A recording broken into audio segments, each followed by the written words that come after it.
امام الانبیاء سرکار مدینہ صلی اللہ تعالیٰ علیہ وسلم نے ارشاد فرمایا عثمان میں نبی ضمانت دیتا ہوں تیرے لیے جنت پکی ہو گئی۔ عثمان غنی رضی اللہ تعالیٰ عنہ خوش ہو جایا کرتے تھے، یا رسول اللہ صلی اللہ تعالیٰ علیہ وسلم مجھے مال سے محبت کوئی نہیں، مجھے برادری سے محبت کوئی نہیں، مجھے زمینوں سے محبت کوئی نہیں، میرے آقا جہاں آپ راضی ہو جائیں، آپ خوش ہو جائیں، مجھے سب کچھ مل گیا۔ امام الانبیاء سرکار مدینہ صلی اللہ تعالیٰ علیہ وسلم ہجرت فرما کے مدینہ پاک تشریف لائے، مسجد نبوی توسیع ہو گئی، مسجد نبوی تعمیر ہو گئی، توسیع کی ضرورت پڑی۔ عثمان غنی رضی اللہ تعالیٰ عنہ نے یہودی سے زمین خرید کے دے دی، اللہ کے نبی کے حوالے کر دی، مسجد بڑی ہو گئی، مسجد توسیع ہو گئی۔ لیکن یاد رکھو او میری بچیوں، میری بہنوں، میری بیٹیوں، کیا عجیب منظر ہے، جس مسجد نبوی کو خرید کر عثمان غنی رضی اللہ تعالیٰ عنہ نے وسیع کروایا، جس مسجد کے لیے جگہ یہودی سے عثمان غنی نے خرید کے مسجد کے حوالے کی، اللہ کی قسم ایک وقت وہ بھی آیا جب عثمان غنی رضی اللہ تعالیٰ عنہ امیر المومنین بن گئے، ارے منافقین نے، آنے والے باغیوں نے عثمان غنی کے لیے مسجد نبوی میں نماز پڑھنے پہ پابندی لگا دی گئی۔ مسجد انہی کی، جگہ دی ہوئی انہی کی، پیسہ انہی کا خرچ کیا ہوا، لیکن باغیوں نے عثمان غنی پہ نماز پڑھنے کے لیے پابندی لگا دی، نماز پڑھانے پہ پابندی لگا دی، مسجد میں داخلے پر پابندی لگا دی، خطبہ دینے پہ پابندی لگا دی۔ اللہ رب العزت نے ارشاد فرمایا او میرے عثمان تو نے یہ سارے کام میرے لیے کیے، تجھ سے میں رب بھی راضی، میرا نبی بھی راضی ہے۔ بس تسلی مل گئی۔ قبرستان کی ضرورت پڑی، جہاں محلہ ہوتا ہے نا، کوئی بھی آدمی کوئی کالونی بنائے تو سب سے پہلے مسجد دیکھتے ہیں، جی مسجد کی جگہ بھی ہونی چاہیے، محلے میں مسجد ہونی چاہیے، اور دوسرے نمبر پہ قبرستان دیکھتے ہیں، جی جہاں آبادی ہے وہاں قبرستان بھی ہونا چاہیے۔ اب مدینہ پاک میں مسجد تو مل گئی، قبرستان نہیں ہے، قبر کے لیے جگہ نہیں ہے، قبرستان کے لیے جگہ نہیں ہے۔ جہاں آج جنت البقیع ہے، مدینہ پاک کا جو قبرستان ہے بالکل مسجد نبوی کے سامنے، قبرستان کی اور مسجد کی دیوار ملی ہوئی ہے، اور یہ زمین بھی یہودی کے پاس تھی، اس زمین کا مالک بھی یہودی تھا، اور اس زمین میں وہ یہودی اپنے مویشی باندھا کرتا تھا، اپنے اونٹ، بھیڑ بکریاں، اپنے مویشی، اپنے جانور اس زمین میں باندھتا تھا، گویا کہ یوں سمجھ لو حویلی بنائی ہوئی تھی۔ امام الانبیاء سرکار مدینہ صلی اللہ تعالیٰ علیہ وسلم عثمان غنی رضی اللہ تعالیٰ عنہ کے پاس تشریف لائے۔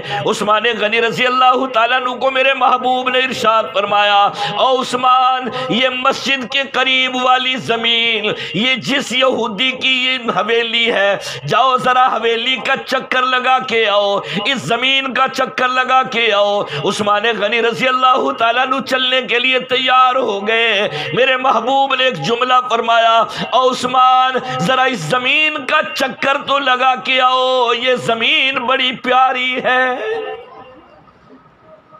مالک کون ہے؟ یہودی، بولو بیٹا، مالک کون ہے؟ یہودی۔ یہودی کی زمین نبی کو پسند آ گئی، اللہ کے نبی نے فرمایا عثمان اس زمین میں چکر لگا کے آ، یہ زمین بڑی اچھی ہے، جاؤ چکر لگا کے آؤ۔ آج کوئی آدمی کہے گا فلاں جگہ پہ جاؤ، جگہ بڑی اعلیٰ، جاؤ فلاں پارک کے اندر جاؤ، سیرگاہ بڑی اعلیٰ، فلاں محلے کے اندر جاؤ، ارے وہاں چلنے پھرنے کی جگہ بڑی اعلیٰ، وہاں دیکھنے کے لیے بڑی اعلیٰ، جاؤ مری کے اندر چکر لگا کے آؤ، وہاں سیر و تفریح کے لیے مقام بڑا اعلیٰ۔ میرے محبوب نے مسجد نبوی کے قریب جو زمین یہودی کی تھی، جس کا مالک یہودی تھا، وہاں ڈنگر بندھے ہوئے ہوئے ہیں، مال مویشی بندے ہوئے ہیں۔ یہودی نے وہاں ایک چھوٹا سا محلہ بنایا ہوا ہے، اپنی دیکھ بھال کے لیے، سیر و تفریح کے لیے جگہ بنائی ہوئی ہے، ڈنگر باندھنے کے لیے حویلی بنائی ہوئی ہے۔ میرے محبوب نے ارشاد فرمایا، جا عثمان اس حویلی کا چکر لگا کے آ، اس زمین کا چکر لگا کے آ، یہ زمین بڑی اچھی۔ عثمان غنی رضی اللہ تعالیٰ عنہ میرے محبوب کی منشا کے مطابق اس یہودی کی زمین پہ چلے گئے۔ یہودی سامنے بیٹھا ہوا تھا، عثمان غنی رضی اللہ تعالیٰ عنہ نے پوچھ لیا، او پلا، اور اس حویلی کے مالک اور زمین کے مالک، کیا تو اس زمین کو بیچے گا؟ وہ کہنے لگا، نہیں میں نہیں بیچوں گا۔ اس نے کہا، جتنا دل چاہے قیمت لے لے، یہ زمین میرے ہاتھوں فروخت کر دے، جو تیرا دل چاہے قیمت مانگ لے، منہ مانگی قیمت دوں گا، پر یہ زمین مجھے دے دے۔ یہ مدینے والوں کو پتا تھا کہ عثمان جس زمین کو خریدنے کے لیے آ جائے نا، اسے یہ خرید کے رہتا ہے، یہ مال نہیں دیکھتا، قیمت نہیں دیکھتا، زیادہ مانگی جا رہی ہے، یہ خرید لیتا ہے۔ کیوں؟ زمین کے خریدنے میں اللہ کے نبی کی منشا ہوا کرتی ہے۔ عثمان آتا ہی تب ہے جب اللہ اور اللہ کے رسول کو راضی کرنے کے لیے کوئی زمین خریدی جائے۔ یہودی کہنے لگا، اچھا لوگے؟ اس نے کہا، ہاں میں خریدوں گا۔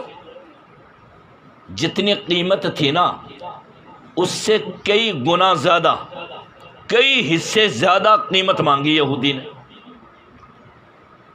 علماء نے لکھا ہے کہ اس زمانے میں 1200 درہم اس کی قیمت تھی، اور اس نے 12,000 درہم مانگے، کئی گنا زیادہ۔ جب کسی کو کوئی چیز نہ دینی ہو نا، اس کی قیمت کئی حصے زیادہ مانگی جاتی ہے۔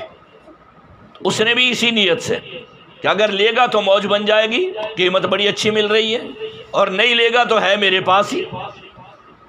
عثمان غنی رضی اللہ تعالیٰ عنہ نے جلدی پیسوں کی تھیلی نکالی، اور جتنے پیسے مانگے 12,000 درہم عثمان غنی رضی اللہ تعالیٰ عنہ نے اس یہودی کے سامنے رکھ دیے، اور زمین خرید لی۔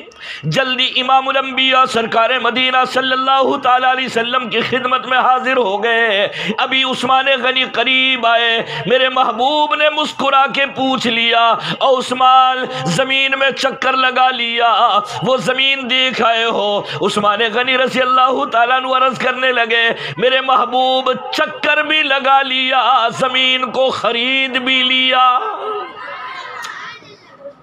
اللہ کے نبی نے فرمایا، میں نے تو چکر کا کہا تھا، جاؤ زمین کا چکر لگا کے آؤ، میں نے تو خریدنے کا نہیں کہا۔ میری بیٹیوں، خاص طور پہ وہ میری مائیں بہنیں، بچیاں جنہوں نے اس ادارے کے ساتھ جس طریقے کا بھی تعاون کیا ہے، میں انہیں یہ جملہ سنانا چاہتا ہوں۔ عثمان غنی رضی اللہ تعالیٰ عنہ نے جواب دیکھو اللہ کے نبی کو فرمایا، اللہ کے نبی نے فرمایا، عثمان میں نے تو چکر کا کہا تھا، جاؤ چکر لگا کے آؤ، خریدنے کو تو نہیں کہا۔ عثمان غنی رضی اللہ تعالیٰ عنہ عرض کرنے لگے، آقا ساتھ میں آپ نے یہ جملہ بھی تو فرمایا تھا کہ زمین بڑی اچھی ہے، آپ نے یہ بھی تو فرمایا تھا کہ زمین بڑی اچھی ہے۔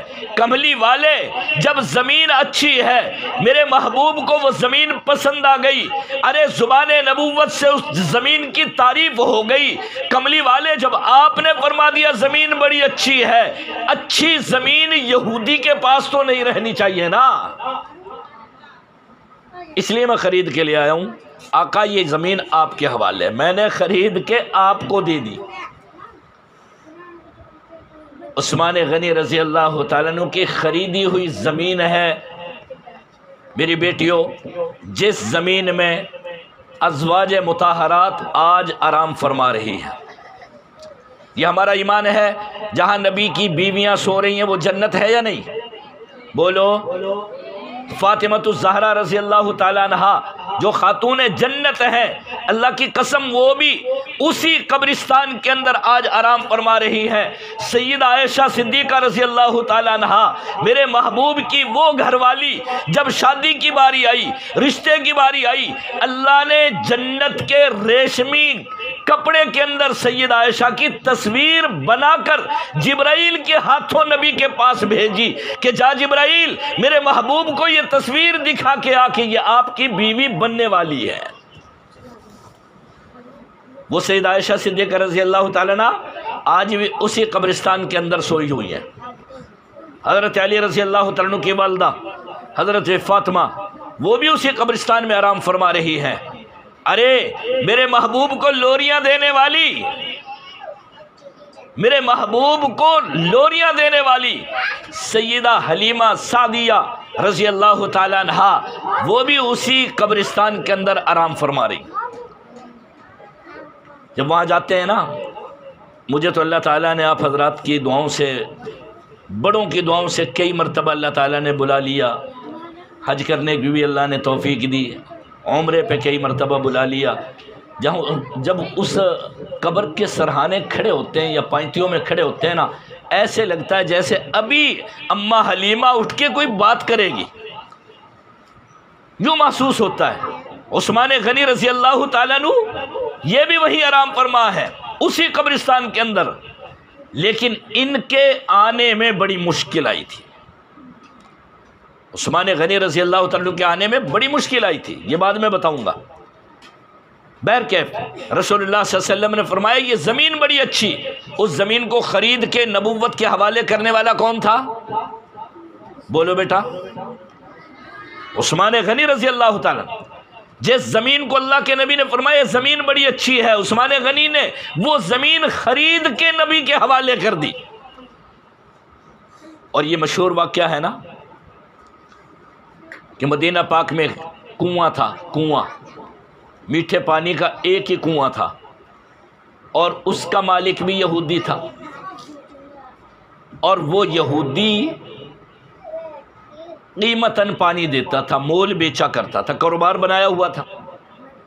اور مدینے میں جو بیچارے مسلمان ہجرت کر کے تشریف لائے نا، وہ غریب لوگ تھے، ان کا گھر بھی مکے میں رہ گیا، مال و دولت بھی وہاں رہ گئی، باغات بھی رہ گئے، زمینیں بھی وہیں رہ گئی، جی مال مویشی بھی رہ گئے، ان کے خاندان بھی وہیں رہ گئے۔ بیچارے ایمان بچا کے ہجرت کر کے مدینہ پاک میں آئے، پیسے تھے نہیں، اور یہودی فری پانی دینے کے لیے تیار نہیں تھا، وہ پیسوں سے دیتا تھا۔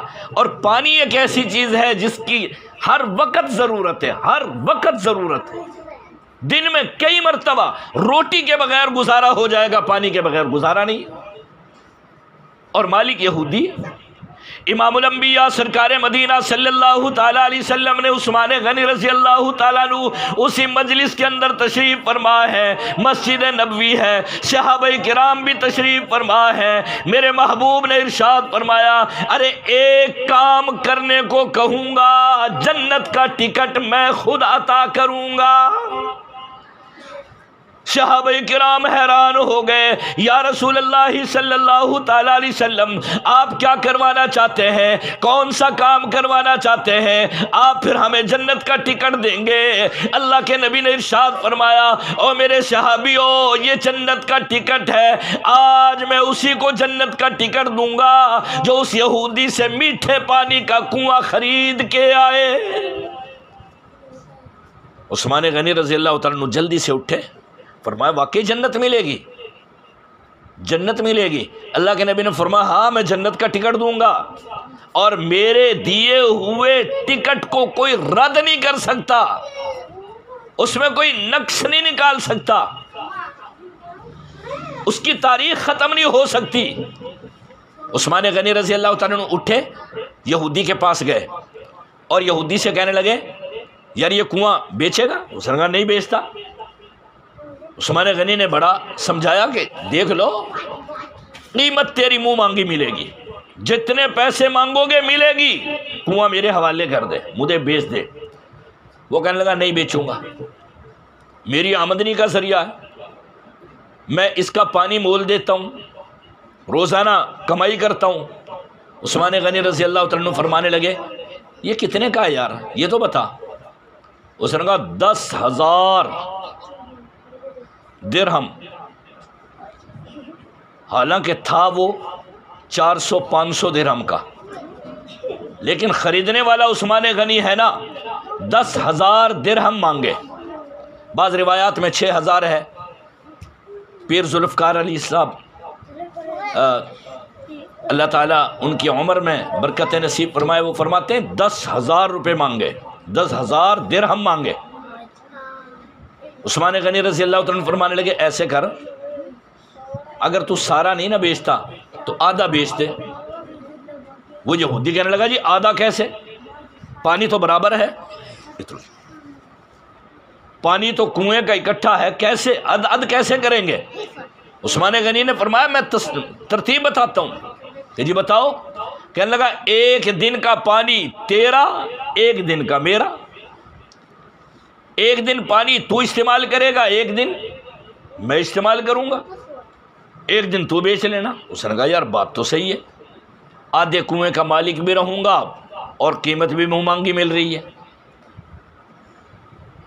عثمان غنی رضی اللہ تعالیٰ عنہ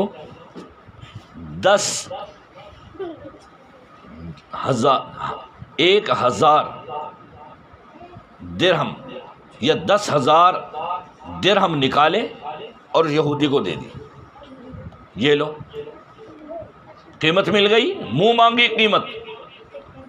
اب ایک دن کا مالک عثمان غنی ہے، ایک دن کا یہودی ایک دن بیچ رہا ہے۔ جس دن عثمان غنی رضی اللہ عنہ کی باری ہوتی تھی نا، آپ نے مدینہ پاک میں اعلان کر دیا لوگو آج میری باری ہے، آج کے دن کا مالک میں ہوں کنویں کا، فری لے جاؤ جتنا پانی چاہیے۔ اب جب ایک دن فری ملے تو 2 دن کا پانی لوگ اکٹھا جمع کر لیں، لوگ اکٹھا کر رہے ہیں، 2 دن کا جمع کر رہے ہیں۔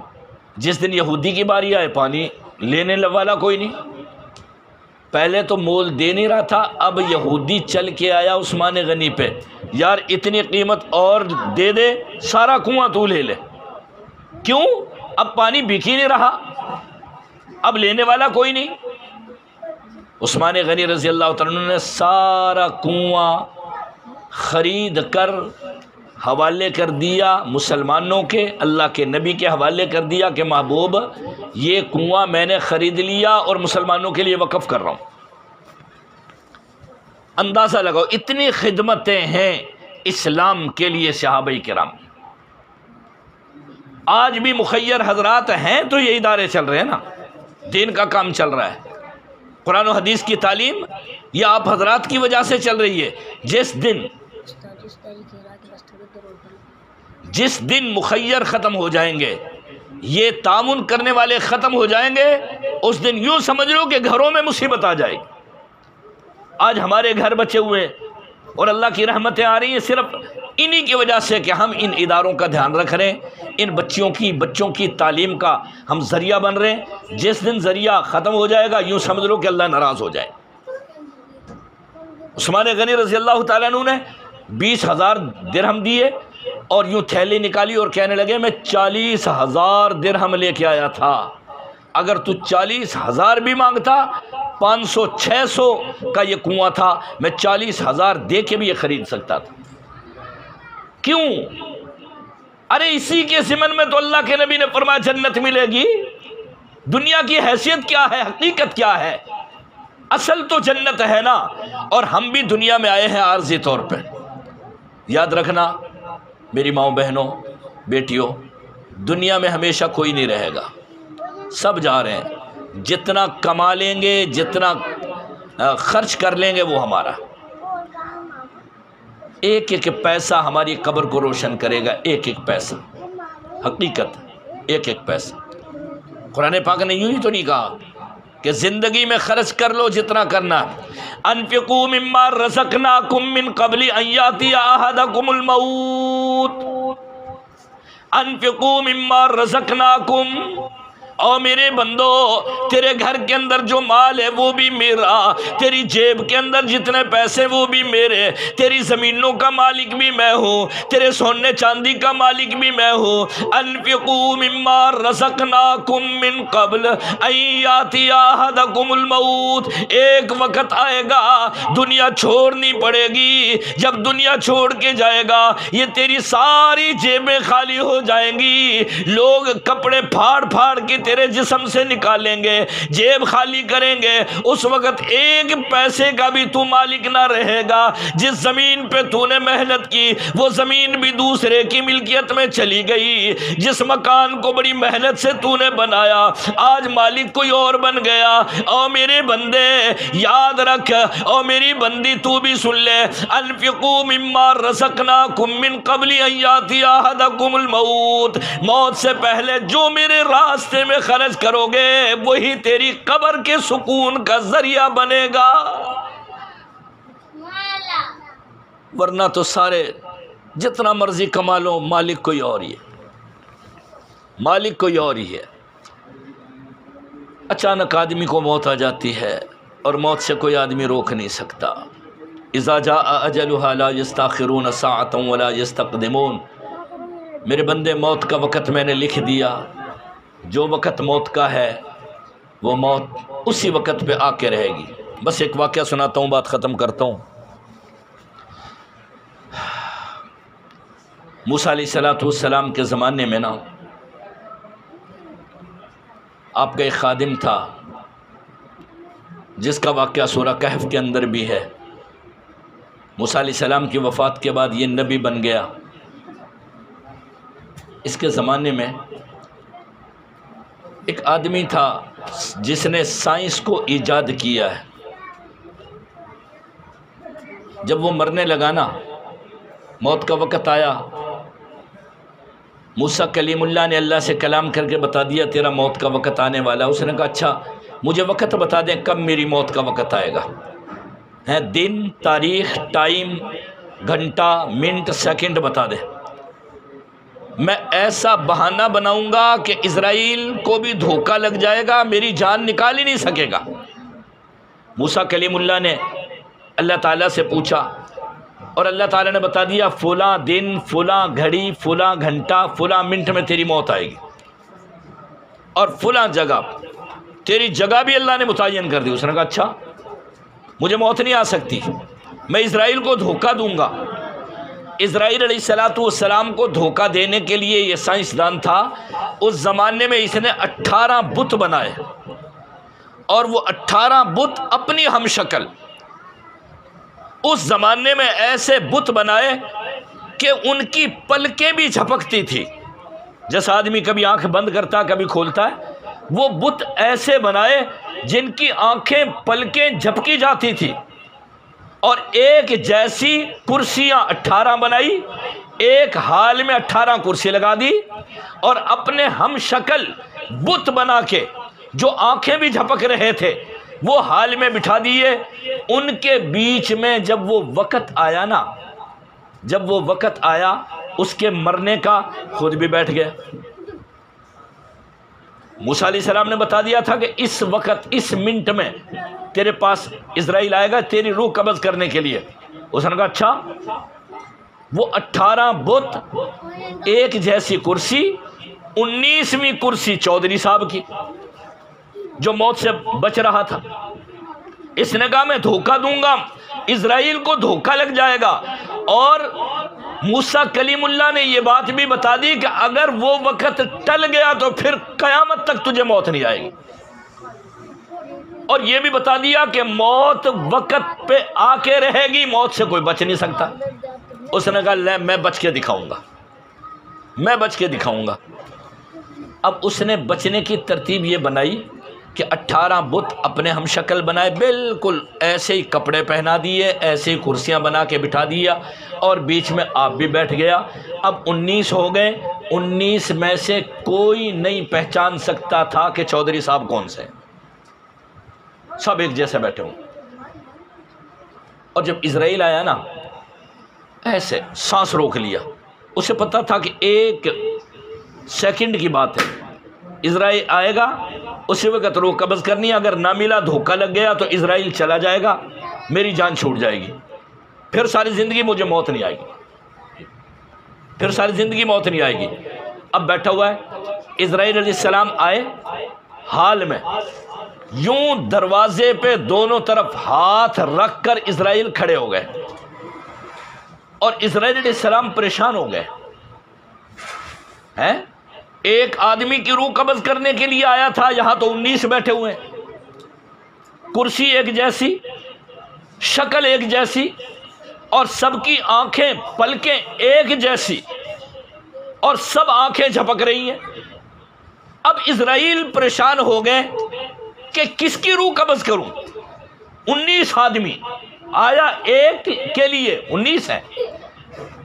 تو کتابوں میں لکھا ہے کہ اسرائیل علیہ السلام یوں ہاتھ دروازے پہ دونوں طرف، ایک ہاتھ ادھر ایک ادھر، آ کے کھڑے ہو کے حال میں کہنے لگے، یہ توجہ سے سننے والی یہ بات ہے، کہنے لگے واہ بھائی واہ، واہ بھائی واہ، کیا کمال کیا تو نے، ہے جی۔ 18 اپنے ہم شکل بنائے اور 18 کرسیاں ہم شکل بنائی، اور درمیان میں بیٹھ گیا، بس ایک کمی رہ گئی، اگر وہ کمی نہ رہتی تو آج تو بچ جاتا۔ اسرائیل نے 19 مورتوں کو دیکھ کر کیا فرمایا، ایک کمی رہ گئی، بڑی کاریگری دکھائی، بڑی اچھی صورتیں بنائی، سب کو ہم شکل بنا دیا، اگر ایک کمی رہ گئی، اگر وہ کمی نہ ہوتی تو آج تو بچ جاتا۔ اب یہ جلدی سے کہنے لگا وہ کون سی، کیا کہا،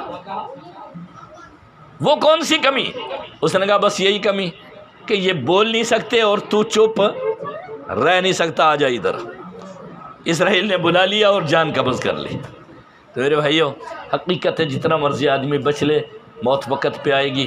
اس لیے میں آپ سے یہی درخواست کروں گا، اس ادارے کو مولانا کے ساتھ مل کے محنت کر کے چلائیں، جتنا اللہ نے تمہیں دیا زیادہ سے زیادہ اپنی آخرت کے لیے اس میں حصہ ڈالیں، اپنے گھر میں جا کے اپنے شوہروں کو، اپنے بیٹوں کو، جو ان کو ترغیب دے کر کہ اصل آخرت کی تیاری یہی ہے، اور یہی ہمارے کام آئے گا، یہی ہماری دولت ہے جسے ہم اپنے ہاتھوں سے اس ادارے پہ قرآن و حدیث کی تعلیم پہ لگا جائیں گے، وہ انشاءاللہ ہماری قبر کو روشن کرے گا۔ موت جب سختی سے نکالی جائے گی، اسی کی وجہ سے ہماری موت کی سختی ختم ہوگی، اور انشاءاللہ ہمیں راحت اور سکون ملے گا۔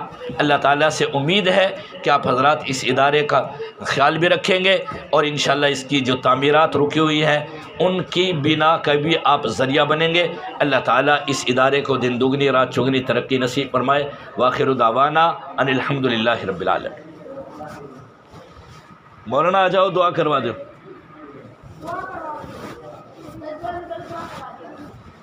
آ جاؤ جی۔